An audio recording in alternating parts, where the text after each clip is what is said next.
उदगीर शहरातील केंद्रीय राखीव पोलीस दल येथील केंद्रीय प्रशिक्षण संस्थेचे महानिरीक्षक तथा प्राचार्य भारतीय पोलीस सेवा AYV कृष्णा क्वार्टर गार्डमध्ये दिनांक 26 जानेवारी रोजी सकाळी 8 वाजता प्रथम सलामी घेतल्यानंतर तिरंगा ध्वज फडकविला। त्यानंतर महानिरीक्षक यांनी सर्व राजपत्रित अधिकारी, अधीनस्थ अधिकारी, इतर सैनिक प्रशिक्षणार्थी आणि त्यांच्या कुटुंबियांना केंद्रीय राखीव पोलीस दलाचे महासंचालक, अतिरिक्त महासंचालक, पोलीस महानिरीक्षक यांच्याकडे सुपूर्द केला। 75व्या प्रजासत्ताक दिनाच्या अनेक शुभेच्छा देताना त्यांनी देशातील प्रजासत्ताक दिनाचं महत्त्व सर्वांना सांगितलं आणि केंद्रीय राखीव पोलीस दलाची महत्त्वाची भूमिका व जबाबदाऱ्यांचा उल्लेख केला। तसेच देशाची एकता व अखंडता टिकवून ठेवण्यासाठी स्वतंत्र, समता, लोकशाही आणि प्रजासत्ताक मजबूत करण्यासाठी संविधानाचे पालन करून उत्कृष्ट कार्य करण्याची प्रेरणा दिली।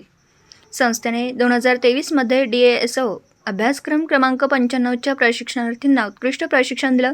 त्याचप्रमाणे यावर्षी देखील आम्ही DASO अभ्यासक्रम क्रमांक 96च्या प्रशिक्षणार्थींना उत्कृष्ट प्रशिक्षण देणार आहोत। तसेच प्रजासत्ताक दिनानिमित्त देशातील सर्व केंद्रीय निमलष्करी दल आणि पोलीस दलांना विविध शौर्य पदके प्रदान करण्यात आली असून यामध्ये केंद्रीय राखीव पोलीस दलाला सर्वाधिक शौर्य पदके प्रदान करण्यात आली आहेत, ज्यामध्ये शौर्य चक्र 1, शौर्य पदक 65, विशिष्ट सेवेसाठी राष्ट्रपती पोलीस पदक 5 आणि गुणवंत सेवेसाठी पोलीस पदक 57 अशी एकूण 128 पदके प्रदान करण्यात आली असून ही सर्व पदके मिळालेल्या अधिकारी व सैनिकांची नावे वाचून सांगितली।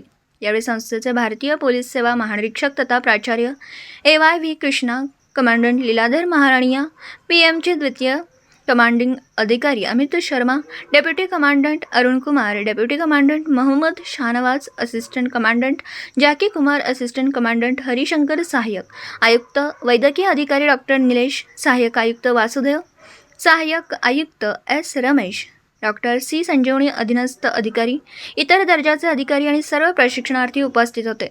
तालुका मुदखेड, जिल्हा नांदेडहून प्रतिनिधी अतिक अहमद। दिवसभरातील घडामोडींचा आढावा घेण्यासाठी पाहत रहा N24 मराठी न्यूज चॅनल।